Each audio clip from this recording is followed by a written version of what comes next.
Yin Metal people, welcome to your Princess Year. So, this is the Yin Metal Year. I am Jacqueline Maloney. I'm a professional healer and spiritual guide in Hingham, Massachusetts. And this is the 9-star key. And you are entering into the 7th year of the cycle. This is the Yin Metal Year. And being a yin metal person, a lot of your inherent challenges and strengths are going to be highlighted this year. So, this year is similar to the energy of last year. You're not going to do a whole lot of pushing, but rather than being in this like authoritative, very expert and authority, yeah, I just said authority, but it's like it's a fatherly energy that you just came out of last year. It's like emperor energy.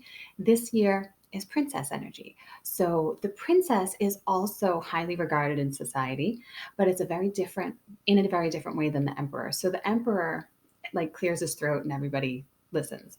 But the princess, everybody just watches like, oh, what's she gonna say? Because like she's beautiful and charming and everybody loves her and like she's just the picture of grace. And so that's the energy that you're entering into. And that's the energy that you carry with you every day. So the whole year is about like celebration and joy and how can you celebrate everything that you've accomplished over the past 6 years? And it doesn't mean that you have to do anything extravagant, but it's highly recommended that you spend within your means. Like go on vacation, take little day trips and road trips, build as much celebration and joy into your life as possible this year. Because the energy of yin metal is a really interesting thing that if you don't work with the energy of like joy and gratitude, you can get sucked into this lack mentality really, really easy. So, your money stuff is going to be really highlighted this year. And if you're if you stay in the flow and you're in gratitude and celebrating and just spending what you have, you're still allowing money to come in. If you start worrying about money, the energy will constrict and like the valve will close. So just make it a daily practice. Like, what do I need? What will bring me joy today? And if that's, spending $10 on some tiny little package of whatever, if it brings you joy, do it. So in addition to that, so gratitude, trust, and joy. Those are the themes. I mean, it's a pretty awesome year if you think about it. You also want to focus on like letting go. So if there's any decluttering that needs to happen internally or externally, so cleaning out the house, cleaning out yourself, cleansing is fantastic in a yin metal year, and doing the whole Marie Kondo home edit, organize and label everything. It will feed your soul in such a way this year and just in general because you love this stuff. Really work through that. There's purging energy that can happen in the yin metal year. And because you're the princess and everybody wants to hear what you have to say, if you can build some public speaking or some writing or podcast appearances, anything that will get you in front of people, it will be extremely well received. So take every opportunity that you get. And also, last year the sacred practices probably ramped up a little bit, and this year you'll want to do even more of that. So your own creating your own rituals, doing your own little meditations, getting energy work is awesome this year too if you're local.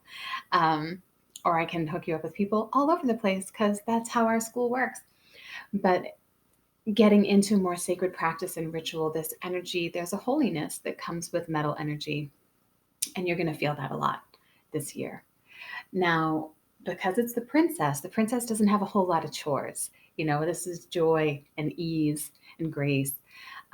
So delegate wherever you can. Delegate those responsibilities out to people. Your job is to be carefree and enjoy. So don't weigh yourself down with responsibilities unnecessarily. And whenever you can, I know I'm saying this like a broken record, but it's the truth. Choose joy. Choose joy every chance you get during this year. And a couple of things to watch out for. I already mentioned the responsibility and money and lack mentality. Just be really wary of that. Build a gratitude practice into your life, and that will help shift or at least counteract any of the constricting tendencies around money. Watch your words this year. So you can tend to be a little more cutting and a little more cold with your words. So just be a little more mindful, especially if you're in um, emotional situation, just bite your tongue a little bit before you say something you might regret. And you might feel a little more sensitive and a little bit more insecure than you usually do. So just be aware of that. It's not a huge thing. It's just be mindful of it. It's just the energy of the year that's going to bring that up for you a little bit more. And watch your boundaries where you can. So metal traditionally has pretty poor boundaries because they feel everything kinesthetically. So just be mindful of your energy. Take a lot of salt baths. Salt baths are great for like cleaning off the gunk if you're around a lot of people, and spend more alone time than you normally would. You really need time to recharge and rebuild your energy, and the only way to do that is alone this year. So enjoy, take it easy, don't push, have a lot of fun, and make sure that you're not working too hard this year. And if you want to learn even more about your year and get into the nitty gritty of all of the months, you can book a full session with me. Go to jacquelinemaloney.com/blueprint. I'd be happy to help you. And I'd love to hear how this year is going for you so far. Leave me some feedback in the comments. And of course, like this video, share it with your friends, and subscribe if you haven't. And have a wonderful Princess Year.